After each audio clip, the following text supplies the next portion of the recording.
नहीं, मुझे न तो ऊपर से हटाया गया है, न मैं उस दिन का कोई ऐसा मोटिव था। मैं अब टिकट की दावेदारी में हूँ।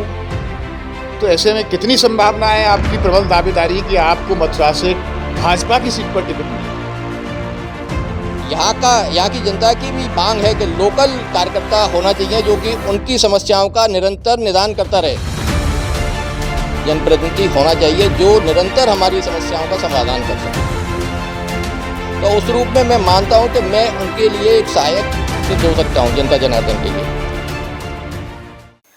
मथुरा वृंदावन विधानसभा सीट पर भाजपा की तरफ से भी कई दावेदार हैं। इस वक्त भले ही भाजपा से श्रीकांत शर्मा मथुरा वृंदावन से विधायक हैं, लेकिन भाजपा के जिला महानगर अध्यक्ष रहे विनोद अग्रवाल भी इस बार मथुरा से चुनाव लड़ने की अपनी प्रबल दावेदारी बता रहे हैं। रविवार को न्यूज को दिए इंटरव्यू में विनोद अग्रवाल ने कहा कि मैं भाजपा का कर्मठ सिपाही हूं, पार्टी संगठन जो जिम्मेदारी देगा उसका निर्वहन करूंगा, लेकिन मथुरा से चुनाव लड़ने का भी हकदार हूं।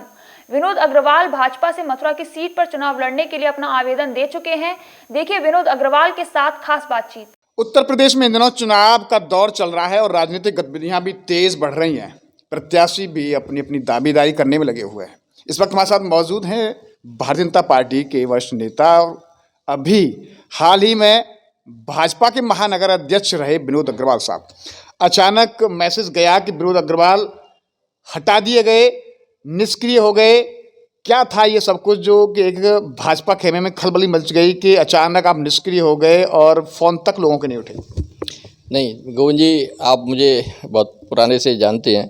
पहले तो मैं अपनी ओर से नववर्ष की सभी जनता जनार्दन को शुभकामनाएं और बधाई देना चाहता हूं कि आने वाले वर्ष में सभी सुखी समृद्ध हों, निरोगी रहें, इस कोरोना से हमें मुक्ति मिले। दूसरी बात, जैसा आपने प्रश्न किया, मैं पिछले लगभग 30 सालों से भारतीय जनता पार्टी में निरंतर भारतीय जनता पार्टी के कार्यकर्ता के रूप में काम कर रहा हूं।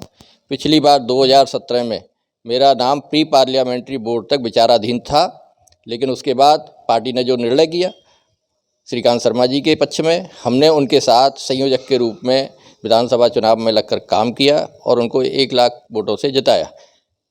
मेरे क्या हर कार्यकर्ता की ये अपेक्षा रहती है और उन उम्मीदों के तहत ही वह पार्टी में निरंतर काम करते रहते हैं। मेरी भी ये उम्मीद है, मेरी भी अपेक्षा है कि मेरा अधिकार मुझको मिले। इसलिए मैं पार्टी में अपने अधिकार को मांगते हुए निरंतर ये बात कह रहा हूँ कि मुझे पार्टी में सम्मान दिया जाए, मुझे कोई चुनाव लड़ाया जाए, यदि कहीं कोई अन्यत्र सम्मान दिया जा सकता है तो वो दिया जाए। और पिछले 12 नवंबर को बनारस में माननीय अमित शाह जी ने एक बैठक ली थी, जिसमें जिलाध्यक्ष, जिला प्रभारी और विधानसभा प्रभारी मौजूद रहे थे और उन्होंने एक गाइडलाइन तय की कि इस सभागार में बैठे हुए व्यक्ति चुनाव नहीं लड़ेंगे। यदि उनको चुनाव लड़ना है तो वह अपने दायित्व से मुक्त हो जाएं। उसी गाइडलाइन के अंतर्गत वहाँ से आने के बाद मैंने अपने वरिष्ठ नेताओं से ये आग्रह किया कि मैं चुनाव लड़ना चाहता हूँ, मेरी दावेदारी है और मुझे यदि पार्टी की गाइडलाइन कहती है तो मुझे कार्य से मुक्त कर दिया जाए। उन्होंने कहा आप थोड़ा सा इंतज़ार कर लें, हम कोई ना कोई निर्णय करते हैं। अब समय नज़दीक आता जा रहा है क्योंकि मैं अपनी बात को जनता के मध्य मैं समझ गया आपकी बात को, लेकिन सबसे बड़ा जो एक मैसेज गया है कि मुख्यमंत्री योगी आदित्यनाथ की मथुरा में सभा हुई और उसके बाद से ही आपने अपने आप को बिल्कुल निष्क्रिय बना लिया था। आप किसी कार्यक्रम में नहीं जा रहे थे, आप मीटिंगों में नहीं जा रहे थे, तो एक बड़ा मैसेज गया। तो आखिर ऐसी क्या वजह हुई कि आपको ऊपर से हटा दिया गया या स्वेच्छा से आपने अपने आप को निष्क्रिय बना दिया? नहीं, मुझे न तो ऊपर से हटाया गया है, न मैं उस दिन का कोई ऐसा मोटिव था। उस पर्टिकुलर उस दिन मेरे किसी रिश्तेदारी में अर्जेंसी थी दिल्ली में, मुझे उस अर्जेंसी में जाना पड़ा था। रात को लगभग 2 बजे तक हम रैली की तैयारियों में व्यस्त थे, लेकिन सुबह अर्जेंसी के कारण मुझे जाना पड़ा। मेरा कोई ऐसा लक्ष्य नहीं था कि उस दिन अचानक, लेकिन कोई भी काम किसी दिन होता है तो कोई तो दिन होता ही है। ऐसा नहीं है कि जब हम कोई काम करें तो जैसे विरोधी पार्टियां कहती हैं कि बीजेपी ने चुनाव का समय चुना या कौन सा समय चुना, उससे कोई फर्क नहीं पड़ता है।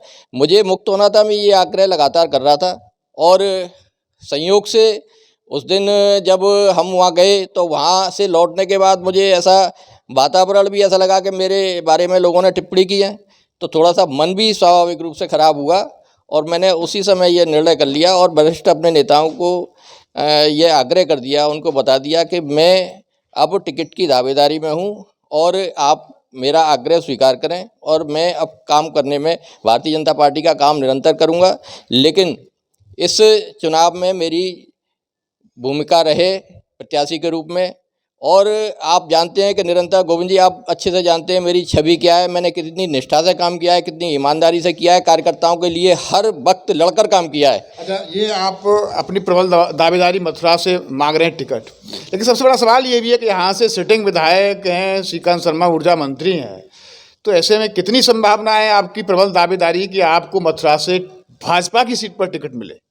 बिल्कुल, नेचुरल रूप से सिटिंग विधायक भी हैं, अन्य कार्यकर्ता भी हैं दावेदारी में और होते ही हैं, लेकिन मेरी अपनी दावेदारी है। मैं पार्टी से आग्रह कर रहा हूँ, मेरी जो परफॉर्मेंस है उसके आधार पर पार्टी निर्णय करेगी।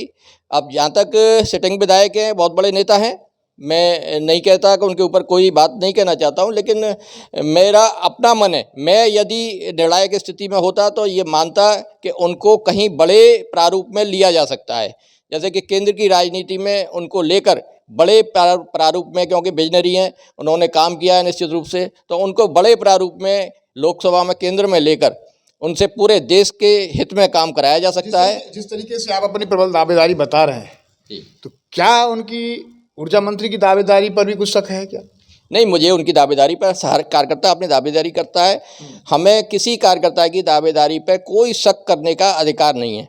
मैं उनके एक मित्र होने के नाते, भाई होने के नाते, उनकी पार्टी का एक कार्यकर्ता होने के नाते और उनका जो ऑरा है बड़ा, उसके नाते मैं नेतृत्व से ये अपील कर रहा हूँ कि उनको बड़े परिप्रेक्ष्य में, बड़े कैनवास में उनका उपयोग किया जाए देश हित में। और यहाँ की जनता की भी मांग है कि लोकल कार्यकर्ता होना चाहिए जो कि उनकी समस्याओं का निरंतर निदान करता रहे, इसलिए मेरी दावेदारी ज़्यादा प्रबल मैं मान रहा हूँ और बाकी नेतृत्व जो निर्णय करेगा वो हम सभी कार्यकर्ताओं को मानना होता है। अच्छा, क्या अपनी दावेदारी और उनकी दावेदारी में क्या आपको लग रहा है कि संगठनात्मक रूप से आपकी दावेदारी मजबूत है, उनकी दावेदारी मजबूत नहीं, जबकि वो सिटिंग विधायक हैं? नहीं, मैंने जैसा आपसे निवेदन किया कि जनता का मूड निश्चित रूप से ये है कि लोकल जनप्रतिनिधि होना चाहिए जो निरंतर हमारी समस्याओं का समाधान कर सके। क्या ऊर्जा मंत्री लोकल नहीं है या फिर वो यहाँ जनता के बीच नहीं रह पाते? लोकल तो अब मैं उस पर टिप्पणी नहीं करना चाहूँगा। मैं ये कह सकता हूँ कि क्योंकि वह मंत्रालय की व्यस्तताओं के कारण यहाँ समय नहीं दे पाए, लेकिन काम मंत्रालय के रूप में उन्होंने किया, ये मैं अपने जिम्मेदारी से कह रहा हूँ। लेकिन यहाँ की जनता की जो समस्याएं, छोटी छोटी समस्याएं होती हैं, उनको लेकर जनता की अपेक्षा रहती है कि हम जनता अपने जनप्रतिनिधि से एक परिवार की भांति जुड़े रहें और निरंतर जुड़े रहें, दिन रात जुड़े रहें। इसलिए जनता की उम्मीद और जनता की अपेक्षा ये है कि लोकल उम्मीदवार हो जो हमारी समस्याओं का निरंतर, छोटी छोटी समस्याओं का भी निरंतर समाधान करता रहे। तो उस रूप में मैं मानता हूं कि मैं उनके लिए एक सहायक सिद्ध हो सकता हूं, जनता जनार्दन के लिए। अच्छा, क्या मानते हैं कि संगठन इस बात पर कंसिडर करेगा आपकी प्रबल दावेदारी पर कि जिस तरीके से कि लोकल को ही दे जानी चाहिए टिकट यहाँ से? नहीं, ये संगठन निर्णय संगठन को करना है। बाकी पिछली बार भी जब मेरा नाम प्री पार्लियामेंट्री वोट तक गया तो निश्चित रूप से मेरा नाम गंभीरता से पिछली बार भी लिया गया था। उसके बाद मैंने 2 साल के क्षेत्र में मैंने काम किया है उपाध्यक्ष के रूप में, और पिछले 2 साल से उसके महानगर अध्यक्ष के रूप में 25 महीने मैंने काम किया है। उस काम की जो गति, और आपने भी महसूस किया होगा कि किस प्रकार से मैंने अड़ के कार्यकर्ता के हित में और जनता के दोनों के हित में अड़कर और लड़कर, अधिकारियों से, प्रशासन से, शासन से लड़कर किसी भी प्रकार से समस्याओं का अपने स्तर से समाधान कराने का प्रयास किया, और लगभग मैं मानता हूं कि 90% समस्याओं को जो मैंने टेक किया, उन समस्याओं को मैंने समाधान कराया। अच्छा, एक चीज़ ये भी है कि आप अपनी प्रबल दावेदारी कर रहे हैं, विधायक आपके हैं, ऊर्जा मंत्री हैं, तो ऐसे में यहाँ का लोकल कार्यकर्ता, लोकल पदाधिकारी आपकी दावेदारी को कितना एक्सेप्ट करेगा, क्योंकि सिटिंग विधायक भी भाजपा के हैं?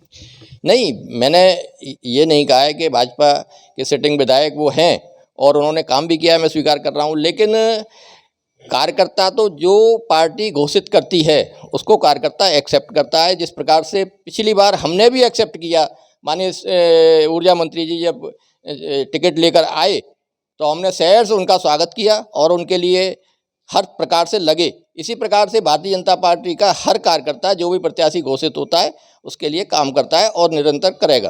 अच्छा, अपनी दावेदारी पर आपको कितना विश्वास है और कितनी मजबूत है आपकी दावेदारी? मैं मानता हूं कि मेरी दावेदारी बहुत मजबूत दावेदारी है और पार्टी निश्चित रूप से मुझे आशीर्वाद देगी और जनता जनार्दन की सेवा करने का मुझे अवसर प्रदान करेगी। धन्यवाद। इस तरह हमारे साथ रहे भारतीय जनता पार्टी के महानगर अध्यक्ष रहे विनोद अग्रवाल साहब। ये अपने आप में बहुत महत्वपूर्ण बात उनसे हमारे द्वारा हुई है और ये बातचीत क्योंकि अपनी दावेदारी को लेकर है। उन्होंने कहा है कि मथुरा वृंदावन विधानसभा सीट से वो भी भाजपा की सीट पर चुनाव लड़ना चाहते हैं, लेकिन सवाल ये भी है कि इस वक्त भाजपा की सीट पर मथुरा से भाजपा के ही विधायक श्रीकांत शर्मा हैं ऊर्जा मंत्री के रूप में। अब पार्टी इनकी दावेदारी पर कितना विचार करेगी, इनकी दावेदारी कितनी प्रबल है, ये आने वाला वक्त बता पाएगा। लेकिन बहरहाल भाजपा नेता विनोद अग्रवाल मथुरा से भाजपा की सीट पर चुनाव लड़ने की अपनी प्रबल दावेदारी बता रहे हैं।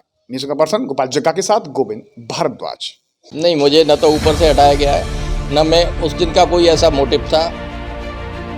मैं अब टिकट की दावेदारी में हूँ। तो ऐसे में कितनी संभावना है आपकी प्रबल दावेदारी कि आपको मथुरा से भाजपा की सीट पर टिकट मिले? यहाँ की जनता की भी मांग है कि लोकल कार्यकर्ता होना चाहिए जो कि उनकी समस्याओं का निरंतर निदान करता रहे। जनप्रतिनिधि होना चाहिए जो निरंतर हमारी समस्याओं का समाधान कर सके। तो उस रूप में मैं मानता हूँ कि मैं उनके लिए एक सहायक सिद्ध हो सकता हूँ जनता जनार्दन के लिए।